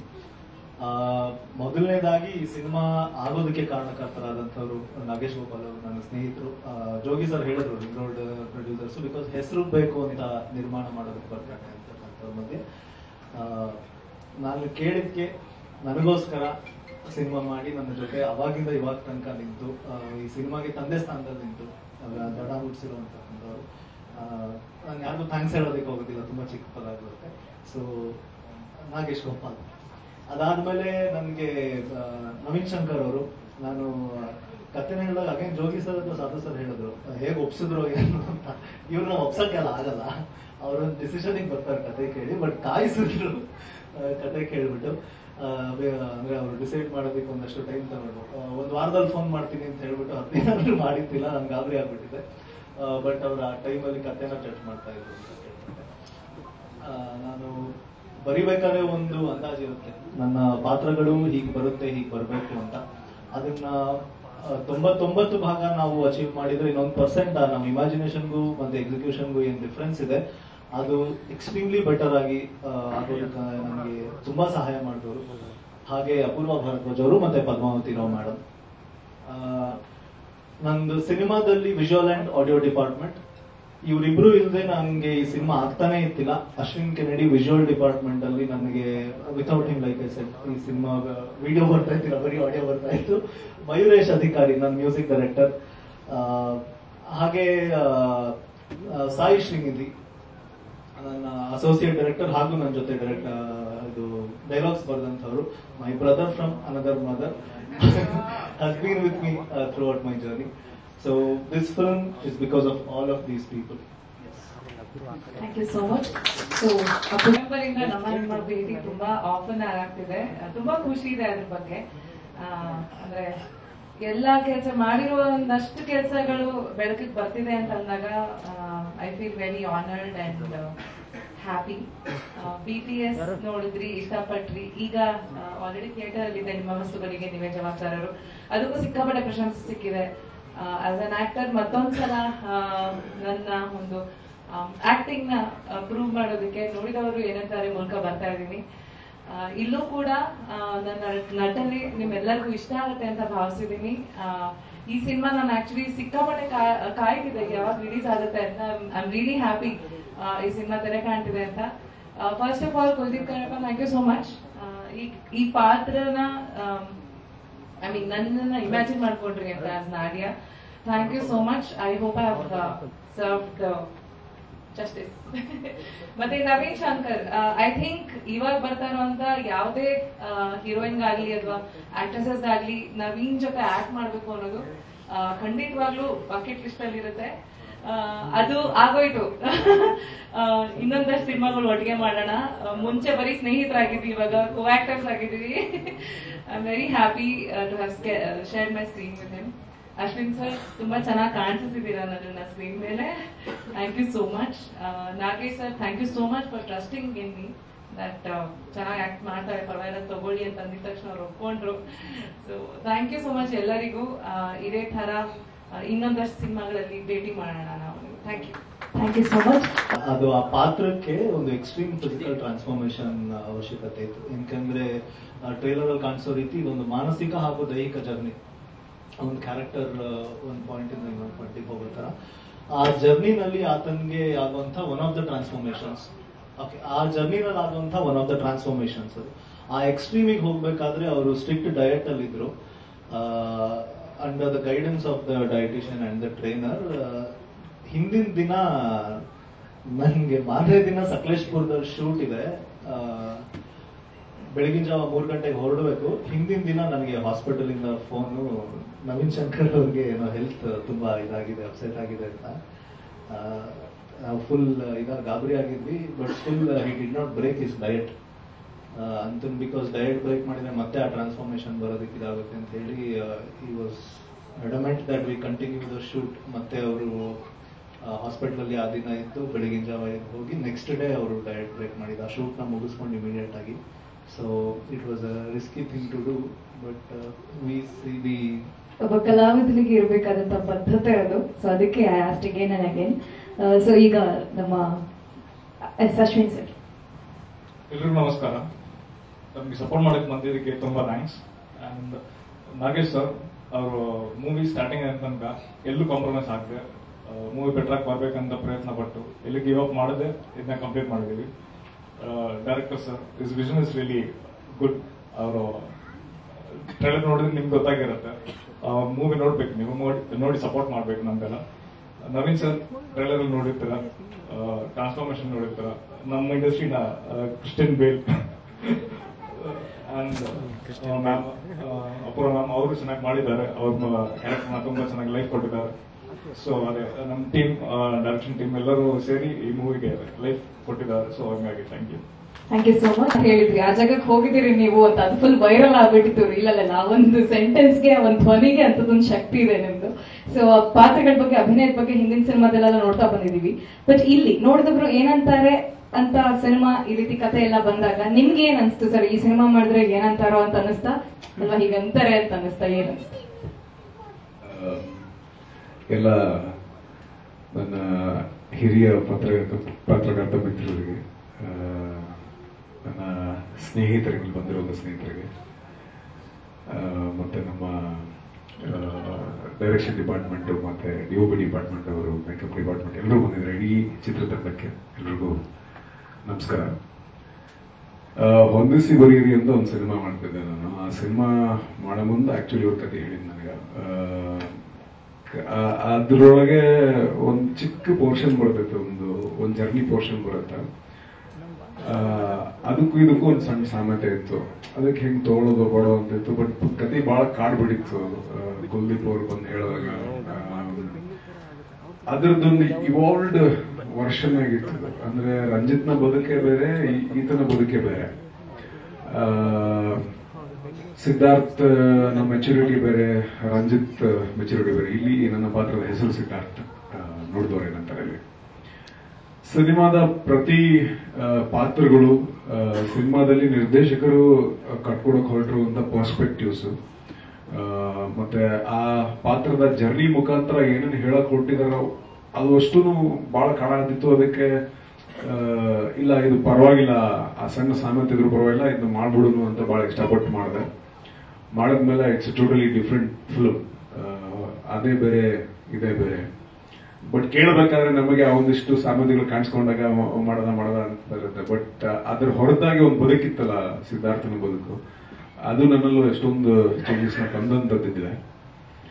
ಹಾಗೆ ಕತೆ ಒಪ್ಕೊಂಡಿದ್ದು. ಅಂಡ್ ಕುಲ್ದೀಪ್ ಕಾರ್ಯಪ್ಪ ಅವರು ಇದಕ್ಕೂ ಮುಂಚೆ, ಅಂದ್ರೆ ಈ ಸಿನಿಮಾ ಆದ್ಮೇಲೆ ಒಂದು ಸಿನಿಮಾ ಮಾಡಿದ್ರು BTS ಅಂತ. ಅದು ಫಸ್ಟ್ ರಿಲೀಸ್ ಆಯ್ತು. ಫಸ್ಟ್ ನೋಡಿದವ್ರು ಏನಂತಾರೆ ಮಾಡಿದ್ರು, ಈಗ ಸೆಕೆಂಡ್ ರಿಲೀಸ್ ಆಗ್ತಿದೆ. ಬಟ್ ಇದಕ್ಕೂ ಮುಂಚೆ ಅವರು ಸುಮಾರಷ್ಟು ಡಾಕ್ಯುಮೆಂಟರೀಸ್ ಮಾಡಿದ್ದಾರೆ. ಮೋಸ್ಟ್ಲಿ ಅವರು ಓದು ಮತ್ತೆ ಅವರ ಅನುಭವಗಳು ಮತ್ತೆ ಅಲ್ಲಿ ಡಾಕ್ಯುಮೆಂಟರೀಸ್ ಮಾಡ್ಬೇಕಾದ್ರೆ ಕಲೆಕ್ಟ್ ಆದಂತ ಎಷ್ಟೊಂದು ನೈಜ ಬದುಕಿನ ಸನ್ನಿವೇಶಗಳಾಗಿರ್ಬೋದು, ಅಥವಾ ಅಲ್ಲಿ ಯಾರ್ಯಾರು ಇಂಟರ್ವ್ಯೂ ಮಾಡಿದ್ರು, ಯಾರ್ಯಾರ ಜೊತೆಗೆ ಇವರು ಓಡಾಡಿದ್ರು, ಅಲ್ಲಿರುವಂತಹ ಒಂದಿಷ್ಟು ಸೂಕ್ಷ್ಮತೆಗಳಾಗ್ಲಿ, ಅದೆಲ್ಲರದ ಪ್ರಭಾವ ಅನ್ಸುತ್ತೆ ಸ್ಕ್ರಿಪ್ಟ್ ಅಲ್ಲಿ ಅಷ್ಟೆಲ್ಲಾನು ಇತ್ತು. ಸೊ ಅದೊಂದು ಒಪ್ಕೊಳ್ಳಕ್ಕೆ ಇನ್ನೊಂದು ಮತ್ತೊಂದು ಕಾರಣ ಆಗಿತ್ತು. ಸೊ ಥ್ಯಾಂಕ್ ಯು ಈ ಸ್ಕ್ರಿಪ್ಟ್ ನ ನನಗೆ ತಲುಪಿಸಿದ್ದಕ್ಕೆ. ಅಂಡ್ ಈ ಸಿನಿಮಾದ ನಿರ್ಮಾಣವನ್ನು ಹಿಬೋ ಅಂಡ್ ಕಿಡ್ಡು ನಮ್ಮ ಪ್ರೊಡಕ್ಷನ್ ಇಂದ ನಾಗೇಶ್ ಅವರು ಮಾಡಿದ್ದಾರೆ. ನಾಗೇಶ್ ಅವರು ಪ್ರತಿ ಸರಿ ಸಿಕ್ಕಾಗ್ಲೂ ನಾನ್ ಮೀಟ್ ಮಾಡಿದಾಗ ಫಸ್ಟ್ ಹೇಳೋದೆ, ಸರ್ ಕತೆ ಹೆಂಗಿತ್ತು ನಿಮ್ಗೆ, ಏನಕ್ಕೆ ಒಪ್ಕೊಂಡ್ರಿ ಅಂತ. ಇಷ್ಟೆಲ್ಲ ರೀಸನ್ಸ್ ಒಪ್ಕೊಂಡೆ ನಾನು ಅಂತ. ಓಕೆ, ನನಗೆ ಈ ಸಿನಿಮಾಯಿಂದ ನಾನು ಎಕ್ಸ್ಪೆಕ್ಟ್ ಮಾಡ್ತಿರೋದು, ಸರ್ ಜನಕ್ಕೆ ಇದು ಇಷ್ಟ ಆಗ್ಬೇಕು ಅಷ್ಟೇ. ನಾನು I am not expecting anything bigger than this. ನನಗೆ ಫಸ್ಟ್ ಇದು ಇಷ್ಟ ಆಗಬೇಕು ಜನಕ್ಕೆ. ಆ ಸಾರ್ಥಕತೆ ಅನ್ನೋದು ನನ್ನ ನಿರ್ಮಾಪಕನಾಗಿ ಸಿಕ್ಕರೆ ದೆನ್ ಅಫ್ಕೋರ್ಸ್ ಸಿನಿಮಾದ ನಿರ್ಮಾಪಕರಾಗಿ ಬಂಡವಾಳ ಹಾಕಿರ್ತಾರೆ, ಅದಕ್ಕೆ ರೊಕ್ಕ ಬರಬೇಕು. ಅದು ಇದ್ದನು ಅದರ ಜೊತೆಗೆ ಹೆಚ್ಚಾಗಿ ನನಗೆ ಸಿನಿಮಾಯಿಂದ ನನ್ನ ಒಂದು ಇಲ್ಲಿಂದ ಒಂದು ಜರ್ನಿ ಶುರು ಮಾಡ್ತಿರಲಿಲ್ಲ. So I want it to be best ಅಂತ ಹೇಳಿ ನಿರ್ಮಾಣ ಮಾಡಿದಂತ ಸಿನಿಮಾ ಇದು. ಅಂಡ್ ಅವ್ರಿಗೂ ಕೂಡ ಶುಭಾಶಯಗಳು ಮತ್ತೆ ಥ್ಯಾಂಕ್ ಯು. ಅಂಡ್ ಅಪೂರ್ವ ನಾನು ಒಂದು ಪಿಕ್ಚರ್ ಮಾಡಿದ್ವಿ ಇದಕ್ಕೂ ಮೊದಲ. ಆಕ್ಚುಲಿ ಆಕೆ ಹೇಳಿದ ನೋಡಿದ್ರೆ ನಾನು ಹೇಳತ್ತೀನಿ, ರಿಲೀಸ್ ಆಗ್ಲಿಲ್ಲ ಅದು cinema. Technically on document Gultoo ನನ್ನ ಮೊದಲ ಸಿನಿಮಾ. ಆಕ್ಚುಲಿ ಅದಕ್ಕೂ ಮುಂಚೆ ನಾನು ಒಂದು 2 ಸಿನಿಮಾ ಮಾಡಿದ್ದಾವೆ, 2 ರಿಲೀಸ್ ಆಗಿರ್ಲಿಲ್ಲ. ಆ ರಿಲೀಸ್ ಆಗದ 2 ಚಿತ್ರಗಳಲ್ಲಿ ಒಂದು ಚಿತ್ರ ನಾನು ಅಪೂರ್ವ ಮಾಡಿದ್ವಿ. ಅಲ್ಲಿಂದ ಫ್ರೆಂಡ್ಸ್ ಆಗಿ ಈ ಸಿನಿಮಾಲ್ ಮತ್ತೆ ಒಟ್ಟಿಗೆ ಆಕ್ಟ್ ಮಾಡುವಂತ ಅವಕಾಶ ಸಿಕ್ತು. She is beautiful, she is a beautiful actress. So ಅವರೊಟ್ಟಿಗೆ ಕೆಲಸ ಮಾಡಿದ್ದು ಕೂಡ ಒಂದು ಒಳ್ಳೆಯ ಅನುಭವ. ಅಂಡ್ ಅಶ್ವಿನ್ ಕೆರಡಿ ಅವರು, ನೀವು ಇಲ್ಲಿ ಟ್ರೈಲರ್ ಅಲ್ಲಿ ನೋಡಿದ್ದೀರಾ. ನಾನು ಅದರ ಬಗ್ಗೆ ಮಾತಾಡೋದಕ್ಕಿಂತ ಹೆಚ್ಚಾಗಿ ಸಾಧು ಸರ್ ಅಂತ ಇರುವಂತ ಅನುಭವಿ ಕಲಾವಿದರು ಮಾತಾಡಿದ್ದಾರೆ. ಸಾಧು ಸರ್ ಬರೀ ನಟರಾಗಿ ಅಷ್ಟೇ ಅಲ್ಲ, ಅವರು ಒಬ್ಬ ಟೆಕ್ನಿಷಿಯನ್ ಆಗಿನೂ ಕೂಡ ಅವ್ರ ಕೆಲಸಗಳು ನೋಡಿದ್ವಿ. ಅಂತವರಿಂದ ಒಂದು ಮೆಚ್ಚುಗೆಯನ್ನು ಪಡ್ಕೊಂಡಿದ್ದಾರೆ. ಸೊ ನಿಮ್ ಮುಂದೆ ಟ್ರೈಲರ್ ಇದೆ, you gonna see beautiful cinematography ಈ ಸಿನಿಮಾದಲ್ಲಿ. ಅಂಡ್ ಅದರಲ್ಲೂ ಒಂದ್ ಜಾಗದಿಂದ ಇನ್ನೊಂದು ಜಾಗಕ್ಕೆ ನನ್ನ ಒಂದು ಫಿಸಿಕಲ್, ಇವ್ರು ಹೇಳ್ದಂಗೆ ಫಿಸಿಕಲ್ ಜರ್ನಿನೂ ಐತಿ, ಆಮೇಲೆ ಒಂದು ಎಮೋಷನಲ್ ಜರ್ನಿನೂ ಇತ್ತು. ಎರಡರಲ್ಲೂ ಕೂಡ ಒಂದು ಟ್ರಾನ್ಸ್ಫಾರ್ಮೇಶನ್ ಇದು. ಆ 2 ಟ್ರಾನ್ಸ್ಫಾರ್ಮೇಶನ್ಗಳನ್ನ ಚೊಲೋತ್ನಾಗಿ ಸರ್ ಹೇಳಿದಾರೆ. ಸೊ ಅದು ನೋಡ್ಲಿಕ್ಕೆ ಸಿಗ್ತೈತಿ ಈ ಪಿಕ್ಚರ್ನಾಗ. ಅಂಡ್ ಮಯೂರೇಶ್ ಅವರ ಹಾಡುಗಳನ್ನ ನೀವು ಕೇಳಿದ್ರಿ, ಯೂಟ್ಯೂಬ್ ಅಲ್ಲಿ ಇದೆ. ಕೇಳಿಲ್ಲ ಅಂದ್ರೆ ದಯವಿಟ್ಟು ಕೇಳಿ. ಅದರಲ್ಲೂ ಜೈನ್ ಕಾಕಿಣಿಯವರ ಸಾಲುಗಳ ಜೊತೆಗೆ ಮತ್ತೆ ನಮ್ಮ ಸಾಧು ಸರ್ ಧ್ವನಿ ಜೊತೆಗೆ ಕೇಳೋದಕ್ಕೆ ನನಗೆ ಮತ್ತೆ ಮತ್ತೆ ಕೇಳಿದ ಸರಿನೂ ಎಮೋಷನಲ್ ಆಗ್ತಿರ್ತೀನಿ ನಾನು. ಸೊ ಇನ್ನ ನಿರ್ದೇಶಕ ತಂಡಕ್ಕೆ ಮತ್ತೆ ಎಂಟೈರ್ ನಮ್ಮ ಡಿಒ ಡಿಪಾರ್ಟ್ಮೆಂಟ್ಗೆ ಮತ್ತೆ ಎಲ್ಲ ಕೆಲಸ ಮಾಡಿದವ್ರನ್ನ ನೆನೆಸ್ಕೊಳ್ಳೋಕೆ ಇಷ್ಟಪಡ್ತೀನಿ ಈ ಒಂದು ಪತ್ರಿಕಾಗೋಷ್ಠಿಗೆ. ಇವತ್ತು ನಾವು ಆಕ್ಚುಲಿ ಅಂದ್ರೆ ಇನ್ಸ್ಟಾಗ್ರಾಮು ಅದು ಇದು ಸೋಷಿಯಲ್ ಮೀಡಿಯಾದಾಗೆಲ್ಲ ನಾವು ಬಹಳ ಆಕ್ಟಿವ್ ಇರ್ತೀವಿ, ಲೈಫ್ನಾಗ ಇನ್ಆಕ್ಟಿವ್ ಆಗಿರ್ತೀವಿ ಅಂತ ಅನ್ಸಕ್ ಶುರು ಆಕೈತಿ. ಆಮೇಲೆ ದಿನದೊಳಗೆ ಒಂದು 10 ಇಲ್ಲ ನಾವು ಯಾರಿಗೂ ಒಂದಿಷ್ಟು ಜನ ಇನ್ಸ್ಟಾಗ್ರಾಮ್ನಾಗ ಶೇರ್ ಮಾಡಿರ್ತೀವಿ. ಇನ್ಸ್ಟಾಗ್ರಾಮ್ನಾಗ ಹತ್ರ ಅನ್ಸ್ತೀವಿ ನಾವು, ಆಕ್ಚುಲಿ ರಿಯಲ್ ಲೈಫ್ನಾಗ ಮೊದಲೇ ಇದ್ರೂ ಅಷ್ಟು ಹತ್ತಿರ ಅನ್ನುವಂಥ ಭಾವ ಸಿಗುವುದಿಲ್ಲ. ಆ ಸಂಬಂಧಗಳ ಬಗ್ಗೆ ಆಗ್ಲಿ ಅಥವಾ ಬೇರೆಯವ್ರು ಏನ್ ಅನ್ಕೋತಾರೆ ಅಂತ ಶುರುವಾಗುವಂತ ಬದುಕು ಹಂಗೆ ಮುಗಿಬಾರ್ದು ಅನ್ನುವಂಥ ಭಾವನೆ. ಯಾರೇನಾರು ಅನ್ಕೊಳ್ಳೋಕ್ಕಿಂತ ಮುಂಚೆ ನಾವೇನ್ ಅನ್ಕೊಂಡಿವಿ ನಮ್ಮ ಬದುಕಿನ ಬಗ್ಗೆ, ನಾವೇನ್ ಅನ್ಕೊಳಕತ್ತೀವಿ, ನಮ್ಮ ಮನೆಯವ್ರು ಏನ್ ಅನ್ಕೊಳತ್ತಾರೆ, ನಾವು ನಮ್ಮ ಮನೆ ಮತ್ತೆ ನಮ್ಮ ಒಂದು ಕನಸುಗಳಾಗ್ಲಿ ಅಥವಾ ನಮ್ಮ ಗುರಿಯಾಗ್ಲಿ ಅದ್ರ ಬಗ್ಗೆ ಸಿನಿಮಾ ಮಾತಾಡುತ್ತೆ. ಒಟ್ಟಾರೆಯಾಗಿ ಹೇಳೋದಾಯ್ತು ಅಂತಂದ್ರೆ ನೀವು ಒಂದು ಕಿರು ಕಾದಂಬರಿ ಓದಿದಾಗ ನಿಮಗೆ ಏನೋ ಒಂದು ಅನುಭವ ಕೊಡ್ತೈತಲ್ಲ, ಆ ಅನುಭವ ಈ ಪಿಕ್ಚರ್ ಡೆಫಿನೆಟ್ಲಿ ಕೊಡುತ್ತೆ ಅಂತ ಹೇಳಕ ಭಾವಿಸ್ತೇನೆ. ಪ್ರತಿ ಸಿನಿಮಾದಾಗೂ ಒಂದಿಷ್ಟೇನೋ ನನಗೆ ಸಾಧ್ಯವಾದಂಥ ಪ್ರಯತ್ನಗಳನ್ನ ಮಾಡಕ್ ಪ್ರಯತ್ನ ಪಡ್ತೀನಿ. ಆ ಥರದಲ್ಲಿ ಇದು ಒಂದು ನನ್ನ ಪ್ರಾಮಾಣಿಕ ಪ್ರಯತ್ನ. ಪ್ರತಿ ಸರಿ ನಿಮ್ಮ ಮುಂದೆ ಭೇಟಿ ಆದಾಗ್ಲೂ ಪ್ರತಿ ಸರಿ ನಮಗೆ ಬೆನ್ ತಟ್ಟಿರಿ, ಆಶೀರ್ವಾದ ಮಾಡಿರಿ, ಎಲ್ಲರೂ ಒಂದ್ ಸ್ವಲ್ಪ ಹೆಚ್ಚು ಕಮ್ಮಿ ಹೋದಾಗ ತಿದ್ದು ಹೇಳಿರಿ, ಆಫ್ ದ ಕ್ಯಾಮರಾನು ಮಾತಾಡಿಸಿ ಹೇಳಿರಿ. ಇಲ್ಲಿ ನಮ್ಮ ಸೀನಿಯರ್ ಜರ್ನಲಿಸ್ಟ್ ಇದ್ದಾರೆ, ನಾನು ಆಕ್ಚುಲಿ ಇನ್ನೊಬ್ಬರು ಮಿಸ್ಸಿಂಗ್ ಇಲ್ಲ ನಮ್ಮ ಇವ್ರು ಆಗ್ಲೇ ಇನ್ನೊಂದು ಮಾನಿಟರ್ ಮೋಕ್ಷೇಂದ್ರ ಅವರು ಮಿಸ್ಸಿಂಗ್. ನಾನು ಇವ್ರ ಮಧ್ಯದಿಂದನೇ ನನ್ನ ಜರ್ನಿ ಶುರು ಆಗಿದೆ, ಬಹಳ ಸರಿ ಹೇಳ್ಕೊಂಡಿನಿ. ಅಲ್ಲಿಂದ ಇಲ್ಲಿ ಬರ್ಬೇಕಾದ್ರೆ ಪ್ರತಿ ಸರಿ ಪ್ರತಿ ಹೆಜ್ಜೆ ಒಳಗೂ ನೀವೆದಿರಿ, ಇನ್ನು ಮುಂದೂ ಇರ್ತೀರಿ. ಮತ್ತೊಮ್ಮೆ ಭೇಟಿಯಾಗೋಣ ಮತ್ತೊಂದು ಒಳ್ಳೆ ಚಿತ್ರ ಜೊತೆಗೆ. ಈಗ ನೋಡಿದವರು ಏನಂತಾರೆ ಜನವರಿ 31ಕ್ಕೆ ನಿಮ್ಮ ಆಶೀರ್ವಾದ ಇರಲಿ. Thank you. Thank you so much. ಹಾಗೆ ನಮ್ಮ ಪ್ರೊಡ್ಯೂಸರ್ ಸರ್ ಅವರ ಫ್ರೆಂಡ್ಸ್ ಅಂಡ್ ಫ್ಯಾಮಿಲಿ ಅವರು ಕೂಡ ಬಂದಿದ್ದಾರೆ. ನಾಗೇಶ್ ಗೋಪಾಲ್ ಸರ್ ಅವರ 2 ಹೆಸರುಗಳನ್ನ ಮೆನ್ಷನ್ ಮಾಡಕ್ ಮರುತ್ತೆ.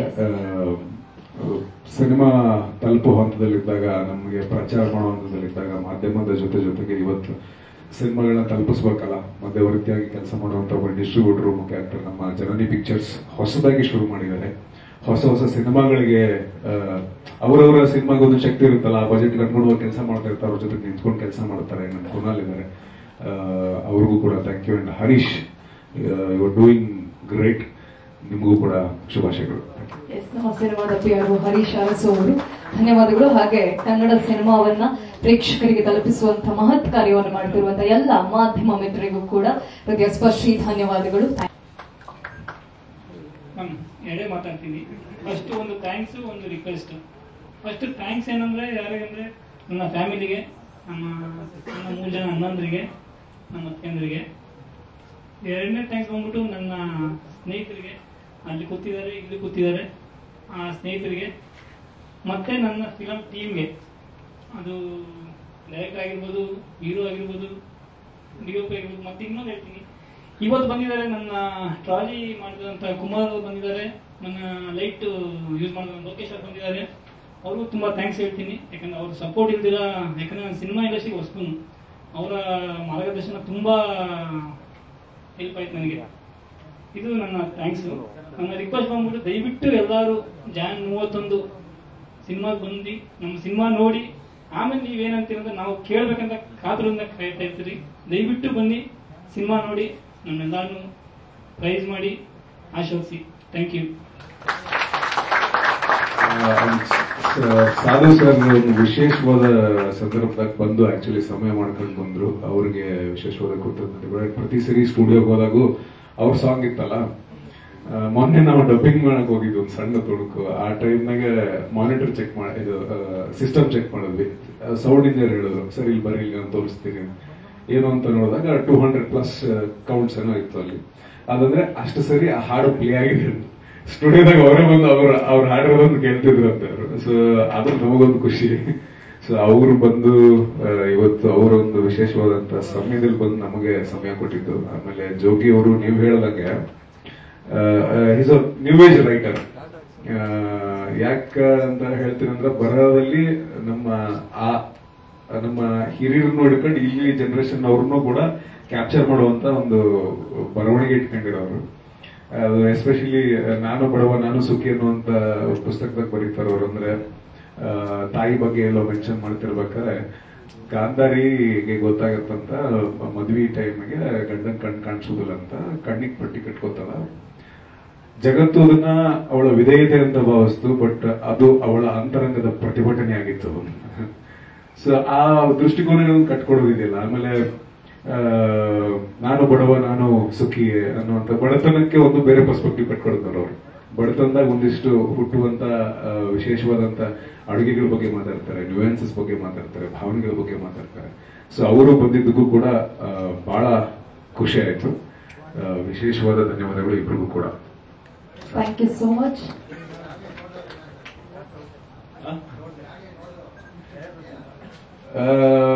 ಫಸ್ಟ್ ಬೆಟರ್ ರಿಯಾಕ್ಷನ್ ನಮಗೆ ಇಲ್ಲಿ ಇವರಿಬ್ಬರಿಂದ ಸಿಕ್ತು ಗೆಸ್ಟ್ಗಳಿಂದ. ಅದು ಬಿಟ್ರಪ್ಪ ಅಂದ್ರೆ ಟೆಕ್ನಿಷಿಯನ್ಸ್ ಯಾರು ಕೆಲಸ ಮಾಡಿದ್ರಲ್ಲ ನಮ್ಮ ಜೊತೆಗೆ, ಅವ್ರು ಬೇರೆ ಬೇರೆ ಸಿನಿಮಾದ ಕೆಲಸ ಮಾಡ್ತಾ ಇರ್ತಾರ. ಹಿಂಗಾಗಿ ಟ್ರೈಲರ್ ಫೈನಲ್ ಮಾಡೋಕ್ಕೂ ಮುಂಚೆ ಒಂದಿಬ್ಬರ ಜೊತೆಗೆ ಹಂಚ್ಕೊಂಡಾಗ ಅಲ್ಲೂ ಚಲೋ ರೆಸ್ಪಾನ್ಸ್ ಸಿಕ್ತು. ನೀವು ಹೇಳ್ಬೇಕು. ಹಾ, ಅದಂದ್ರೆ ಸಿನಿಮಾ ಟು ಸಿನಿಮಾ ಇನ್ನೂ ಹೊಸಬಲ್ಲ ಅಂದ್ರೆ ಈಗ ಒಂದು 4 ಪಿಕ್ಚರ್ ಆಗ್ಯಾವು. ಪ್ರಾಬಬ್ಲಿ ಇನ್ ಮುಂದೆ ಇನ್ನೂ ಚಾಯ್ಸಸ್ ಅನ್ನೋ ಸಿಗ್ತಾ ಹೋಗ್ತಾವ ಅನ್ಸುತ್ತೆ. ಅಂದ್ರೆ ಆಯ್ಕೆಗಳು ಅನ್ನುವಂಥದ್ದು ಈಗ ಸ್ವಲ್ಪ ಕಮ್ಮಿ ಇದ್ವು, ಇನ್ನು ಮೇಲೆ ಇನ್ನೂ ಜಾಸ್ತಿ ಹಾಕೋದು ಹೋಗ್ತಾವ. ಅಂದ್ರೆ ವಿ ಕ್ಯಾನ್ ಚೂಸ್ ಮಾಡುವಂತ ಸಂದರ್ಭದಾಗ ನಾವ್ ಇರ್ಲಿಲ್ಲ. ಬಟ್ ಇರೋದ್ರಾಗ ಬೆಟರ್ನ ಸೆಲೆಕ್ಟ್ ಮಾಡ್ಕೋಬೇಕಾಗಿತ್ತು. ಬಟ್ ಆ ಟೈಮ್ನಾಗ ಎಷ್ಟು ಸಾಧ್ಯ ಆಗೋದು ಅಷ್ಟು I am trying my best, ಬೇರೆ ಬೇರೆ ತರ ಟ್ರೈ ಮಾಡೋದಕ್ಕೆ. ಸೊ ಇದು ಆ ಥರದ ಒಂದು ಪ್ರಯತ್ನ.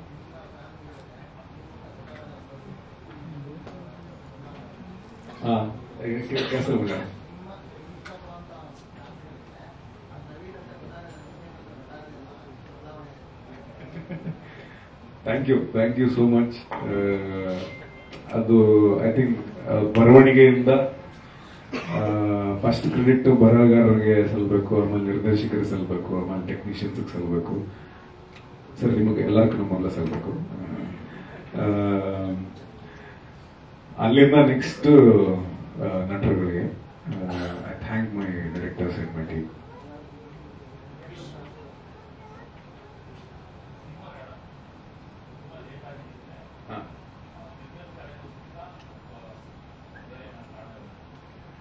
ಇಲ್ಲ, ಎರಡು ಚಾಲೆಂಜಸ್. ಒಂದು ಇದು ಶೂಟ್ ಮಾಡಿದ್ರೆ ತುಂಬಾ ದಿನಗಳವರೆಗೆ ಶೂಟ್ ಮಾಡ್ಕೊಂಡು ನಡ್ಬಾರ್ದು. ನನ್ ಬೇರೆ ಸಿನಿಮಾ ಇದ್ದಿದ್ರಿಂದ I have to get back to the same look. ನಾವು ಹೊಯ್ಸಳ ಮಾಡೋ ಟೈಮ್ನಾಗೂ ನಾವು ಆಕ್ಚುಲಿ ಹೊಯ್ಸಳ ಮಾಡೋಕೆ ಮುಂಚೆ ಕ್ಷೇತ್ರಪತಿ ಟೈಮ್ನಾಗ ಮತ್ತೆ ಹೊಂದಿಸಿ ಬರೀರಿ ಟೈಮ್ನಾಗ ಎರಡು ಕಡೆ ಟೈಮ್ ತಗೊಂಡು ಮಾಡಿದ್ವಿ. ಅದಾದ್ಮೇಲೆ ಒಂದು ಮೇಜರ್ CG ಪೋರ್ಷನ್ ಒಂದು ಬರ್ತೈತೆ, ಅದಕ್ಕೊಂದು ಸ್ವಲ್ಪ ಟೈಮ್ ತಗೊಂಡ್ವಿ. ಅದು ಬಿಟ್ರೆ ನಮ್ಮ ನಿರ್ಮಾಪಕರದ್ದು ಸ್ವಲ್ಪ ಟೈಮ್ ತಗೊಂಡ್ರು. ನಾಚ್ಕೊಳ್ಳೋದೇನಿಲ್ಲ, ಪ್ರಾಕ್ಟಿಕಲ್ ಚಾಲೆಂಜಸ್ ಡೆಫಿನೆಟ್ಲಿ ಇದ್ದೇ ಇರ್ತವೆ ಒಬ್ರು ನಿರ್ಮಾಪಕರಾಗಿ, ಪ್ರೊಡಕ್ಷನ್ ಆಗಿ. ಹಿಂಗಾಗಿ ಸ್ವಲ್ಪ ನಿಧಾನಗತಿ ಒಳಗೆ ಬಂದ್ವಿ. ಬಟ್ ಆ ನಿಧಾನ ಸಿನಿಮಾ ಬಗೆಹರಿಸುತ್ತ ಅಂತ ಅನ್ಕೊಂಡ್ವಿ. ಥಿಯೇಟರ್ ಕುನಾಲ್ ಬಟ್ ಇದು ಆಕ್ಚುಲಿ ಅಕ್ರಾಸ್ ಕರ್ನಾಟಕನ ಇರ್ತೈತಿ, ಬಟ್ ಅರ್ಬನ್ ಜಾಸ್ತಿ ಪ್ಲಾನ್ ಮಾಡಕತ್ತೀವಿ. ಅಲ್ಲ, ಎಲ್ಲಾ ಕಡೆನೂ ರಿಲೀಸ್ ಮಾಡ್ತೀವಿ, ಬಟ್ ಅರ್ಬನ್ ಸೆಂಟರ್ಸ್ಗೆ ಜಾಸ್ತಿ ಟ್ರೈ ಮಾಡಕತ್ತೀವಿ.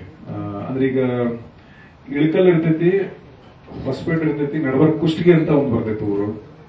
ಸೊ ಕುಷ್ಟಗಿ ಒಳಗೆ ರಿಲೀಸ್ ಆಗಿರೋದಿಲ್ಲ, ಬಟ್ ಡಿಸ್ಟ್ರಿಕ್ಟ್ ಸೆಂಟರ್ ರಿಲೀಸ್ ಆಗಿರ್ತೈತಿ. ಅಂದ್ರೆ ಸಿಟಿ ಒಳಗೆ ಯಾಕಂತ ಅನ್ಕೊಂಡ್ವಿ ಅಂದ್ರೆ ಒಂದು ಅರ್ಬನ್ ಸೆಂಟ್ರಿಕ್ ಸಿನಿಮಾ ಅಂತ ಅನ್ಸುತ್ತೆ ನಮಗೆ ನೋಡೋದಕ್ಕಾಗ್ಲಿ, ಲುಕ್ ಅಂಡ್ ಫೀಲ್ ಆಗ್ಲಿ. ಸೊ ಫಸ್ಟ್ ಒಂದು ಜನ ಅಲ್ಲಿ ಇರೋರು ನೋಡ್ಲಿ, ಅಲ್ಲಿಂದ ನೆಕ್ಸ್ಟ್ ಎಕ್ಸ್ಟೆಂಡ್ ಮಾಡ್ಕೋತ ಹೋಗೋದು ಅಂತ. ಅದರ್ವೈಸ್ ಕೆಲವು ಥಿಯೇಟರ್ಗಳು ನಮಗೆ ಬಾಡಿಗೆ ಒಳಗೆ ಸಿಗ್ತಾವೆ, ಕೆಲವು ಥಿಯೇಟರ್ಗಳು ಶೇರ್ ಒಳಗೆ ಸಿಗ್ತಾವೆ. ಸೊ ಅದು ಡಿಸ್ಟ್ರಿಬ್ಯೂಟರ್ ಜಾಸ್ತಿ ಇದ್ರ ಬಗ್ಗೆ ನಾಲೆಜ್ ಇರ್ತೈತಿ. But we are trying best. ಈ ಸಿನಿಮಾಗೆ ಎಷ್ಟು ಸಾಧ್ಯ ಆಗುತ್ತೆ ಅಷ್ಟು ಸ್ಕೇಲ್ನ ನಾವು ವಿ ಆರ್ ಟ್ರೈಂಗ್. ಹೊರಗಡೆ ಕನ್ನಡ ಸಿನಿಮಾಗಳು ನಾವೇ ಕಾಂಪ್ರಮೈಸ್ ಆಗಿ ಹೊರಗಡೆ ಹೋಗ್ತಾ ಇದ್ದೀವಿ, ಬೇರೆ ಬಿಟ್ಕೊಟ್ಬಿಟ್ಟು. ಅರ್ಬನ್ ಸಿಟಿ ಬೇಡ ಅಂತೀರಾ? ಸಿಟಿಗೆಲ್ಲ ಬೇರೆ ಲ್ಯಾಂಗ್ವೇಜ್ಗಳು ತುಂಬಾ ಅಪ್ಗ್ರೇಡ್ ಮಾಡ್ಕೊಂತ ಇದ್ದಾರೆ. ನಾವೇ ಸ್ವಲ್ಪ ಚೇಂಜ್ ಕೊಡ್ತಾ ಇದೀವ. ಇಲ್ಲ ಅಂದ್ರೆ ಅದನ್ನ ಒಬ್ರು ವೆಟರ್ನ್ ಅನ್ನುವಂಥವ್ರು ಏನಾರು ಆನ್ಸರ್ ಮಾಡಿದ್ರಪ್ಪ ಅಂತಂದ್ರ, ಅಥವಾ ಸಾಧು ಸರ್ ಅಂತವ್ರು ಆನ್ಸರ್ ಮಾಡಿದ್ರೆ ಬಹಳ ಬೆಟರ್ ಆಗಿರ್ತೈತಿ. ಬಟ್ ನಾನು ಈ ಒಂದು 5 ಸಿನಿಮಾಗಳು 6 ಸಿನಿಮಾಗಳು ರಿಲೀಸ್ ನ ಬಹಳ ಹತ್ತಿರದಿಂದ ನೋಡಿರೋದ್ರಿಂದ everything depends on the business. ಈಗ ವರ್ಷಕ್ಕೆ ಎಷ್ಟೊಂದು ಸಿನಿಮಾಗಳು ರಿಲೀಸ್ ಆಗ್ತಾವ, ಎಷ್ಟೊಂದು ಥಿಯೇಟರ್ಗಳು ಶೇರ್ನಾಗಿರ್ತಾವ. ನಡ್ಬರ್ಕೆ ಥಿಯೇಟರ್ ಅವರು ಓನರ್ಗಳು ಬಹಳ ಕಷ್ಟಪಟ್ಟಾರ. ಅವ್ರಿಗೂ ಕೂಡ ಒಂದು ಸಿನಿಮಾ ಚಲೋತ್ನಾಗ ಆದ್ರೇನೆ ಬಿಸ್ನೆಸ್. ಸೊ ಹಿಂಗಾಗಿ looking at all these perspectives, ಸಮಸ್ಯೆ ಐಟ್ ಅನ್ನೋದು ಒಪ್ಕೋಬೇಕು, ಬಟ್ ಆ ಸಮಸ್ಯೆ ನಾವೇ ಕ್ಲಿಯರ್ ಮಾಡ್ಕೋಬೇಕು ಅಂತ ಅನ್ಸುತ್ತೆ. ಅಂದ್ರೆ ಒಂದು ಈಗ ದರ್ಶನ್ ಸರ್ ಆಗ್ಲಿ, ಸುದೀಪ್ ಸರ್ ಆಗ್ಲಿ, ಅಥವಾ ಒಬ್ರು ಸಿನಿಮಾ ಬರ್ತೈತಿ ಅಂತಂದ್ರೆ ಕಾದು ಥಿಯೇಟರ್ ಹೋಗ್ತಾರಲ್ಲ, ಆ ಒಂದು ಎಕ್ಸ್ಪೆಕ್ಟೇಷನ್ ಅನ್ನೋದು ಒಂದು ಸಿನಿಮಾ ಹುಟ್ಟಿಸ್ಕೋತ ಹೋದ್ರೆ ಬಹಳ ಬೆಟರ್ ಅಂತ. ಅಂದ್ರೆ ನಾವು ಬೆಟರ್ ಆಗಿ ಕೆಲಸ ಮಾಡ್ಕೋತ ಹೋದಂಗೆ ಥಿಯೇಟರ್ ಗೋಯಿಂಗ್ ಕಲ್ಚರ್ನು ಜಾಸ್ತಿ ಆಗ್ತಾವು ಅಂತ. It's a creative challenge. ನಾವೇ ಅದನ್ನ ಬಗೆಹರಿಸ್ಕೋಬೇಕು. ಅಂದ್ರೆ ಜನಗಳದ್ದು ತಪ್ಪಿರಲ್ಲ ಇಲ್ಲಿ. ಥಿಯೇಟರ್ ಸಮಸ್ಯೆ ಅನ್ನೋದು ಜೀವಂತವಾಗಿದ್ರು ಅದನ್ನ ಬಗೆಹರಿಸ್ಕೋಬೇಕಾಗಿರೋದು ನಾವೇ ಅಂತ ಅನ್ಸುತ್ತೆ. ಬಿಕಾಸ್ ಈಗ ಮಲ್ಟಿಪ್ಲೆಕ್ಸ್ ಅಂತ ಬಂದಾಗ ನಾವು ಹೊಂದಿಸಿ ಬರೀ ಟೈಮ್ನಾಗ ಜವಾನ್ ಜವಾನ್ ಅಥವಾ ಶಾರುಖ್ ಖಾನ್ ಸರ್ ಒಂದು ಪಿಕ್ಚರ್ ರಿಲೀಸ್ ಆಗಿತ್ತು. ನನ್ನ ಹತ್ರ ಅದ್ರದ್ದು ಡೀಟೇಲ್ ಶೀಟ್ ಐತೆ. ಶಾರುಖ್ ಖಾನ್ ಅವ್ರ ಸಿನಿಮಾದಾಗ ವೀಕ್ಲಿ ಅದು ಬಹಳ ದಿವಸ ಆಗಿತ್ತು ಬಂದು, ಎಷ್ಟು ಜನ ಕುಂದಿರ್ತಿದ್ರಲ್ಲ ಆ ಥಿಯೇಟರ್ನಾಗ, ಅದಕ್ಕಿಂತ 4-5 ಜನ ಜಾಸ್ತಿ ನಮ್ಮ ಥಿಯೇಟರ್ನಾಗ ಕುಂದಿರ್ತಿದ್ರು, ನಮ್ಮ ಸ್ಕ್ರೀನ್ಯಾಗ ಕುಂದಿರ್ತಿದ್ರು. ವೀಕೆಂಡ್ ಒಳಗೂ ನಂಬರ್ ಸೇಮ್ ಇರ್ತಿದ್ವು. ಜಸ್ಟ್ ಅವ್ರದ್ದು ಟಿಕೆಟ್ ರೇಟ್ ಸ್ವಲ್ಪ ಜಾಸ್ತಿ ಇರೋದು, ಆಮೇಲೆ ವೀಕೆಂಡ್ ಒಳಗ ಆ ನಂಬರ್ಸ್ ಚೇಂಜ್ ಆಗೋದು, ಅವ್ರದ್ದು ಕಲೆಕ್ಷನ್ ಬೆಟರ್ ಆಗೋದು, ನಮ್ದು ಕಲೆಕ್ಷನ್ ಸ್ವಲ್ಪ ಕಮ್ಮಿ ಆಗೋದು. Ultimately for them business first ಅಂದಾಗ ನಾವು ಆಕ್ಚುಲಿ ಅದನ್ನ ಇಂಪ್ರೂವ್ ಮಾಡ್ಕೊಳ್ಳೋದು ಬೆಟರ್ ಅಂತ ಅನ್ಸುತ್ತೆ ನನ್ನ ನಾಲೆಜ್ ಪ್ರಕಾರ. ಅದ್ರ ಹೊರತಾಗಿ it's my personal opinion and ನನ್ನ ಆಸೆ, ಸಿಗ್ನಲ್ ಸ್ಕ್ರೀನ್ಸ್ ಇರುತ್ತಲ್ಲ ಅವರು ನಮ್ಮವರು ಅನ್ನೋ ಭಾವನೆ ನಮಗೂ ಐತಿ, ಅವರು ಕೂಡ ಆ ಭಾವನೆ ಕೊಡ್ತಾರೆ. ಸಿಗ್ನಲ್ ಸ್ಕ್ರೀನ್ ಅವರು ಮಾತಾಡೋ ರೀತಿ ಆಗಲಿ ಅಥವಾ ವ್ಯವಹರಿಸೋ ರೀತಿ ಆಗಲಿ. ಬಟ್ ಮಲ್ಟಿಪ್ಲೆಕ್ಸ್ ಅಂತಂದಾಗ ಸ್ವಲ್ಪ ಡಿಸ್ಟೆನ್ಸ್ ಐತಿ ನಮಗಿನ್ನು, ಅಷ್ಟು ಆ ಸಂಬಂಧ ಇನ್ನೂ ಬೆಟರ್ ಆಗಿರೋದಿಲ್ಲ. ಸೊ ಅದು ಇನ್ನೂ ಬೆಟರ್ ಆಗ್ತಾ ಬರ್ಬೇಕು. ಅವ್ರಿಗೂ ಕೂಡ ರೀಜನಲ್ ಲವ್ ಅನ್ನೋದು ಬರಬೇಕು ಬಿಸ್ನೆಸ್ ಜೊತೆಗೆ. ಪ್ರಾದೇಶಿಕವಾಗಿ ನಾವು ಯಾವ ಜಾಗದಾಗ ನಿಂತು ನಾವು ಬಿಸ್ನೆಸ್ ಕ್ರಿಯೇಟ್ ಮಾಡಕತ್ತೀವಿ, ಯಾವ ನೆಲದಾಗ ನಿಂತು ನಾವು ಒಂದು ವ್ಯವಹರಿಸ್ತಾ ಇದೀವಿ, ಆ ನೆಲದ ಬಗ್ಗೆ ಪ್ರೀತಿ, ಆ ಇಂಡಸ್ಟ್ರಿ ಬಗ್ಗೆ ಪ್ರೀತಿ ಅವ್ರಿಗೂ ಒಂಚೂರು ಇದು ಜಾಸ್ತಿ ಆಗ್ಬಿಟ್ರೆ ಈ ಕಡೆ ನಮ್ ಕಡೆಯಿಂದನೂ ಒಳ್ಳೆ ಸಿನಿಮಾಗಳು ಬರ್ತಾ ಹೋದ್ರೆ ಸೊ ಈಕ್ವಲ್ ಆಗಿ ಚಲೋತ್ನಾಗ ಆಗತ್ತೆ ಅನ್ಸ್ಕೊಂಡು. Thank you. ಹಾಗೆ ನಮ್ಮ ಜೊತೆಗೆ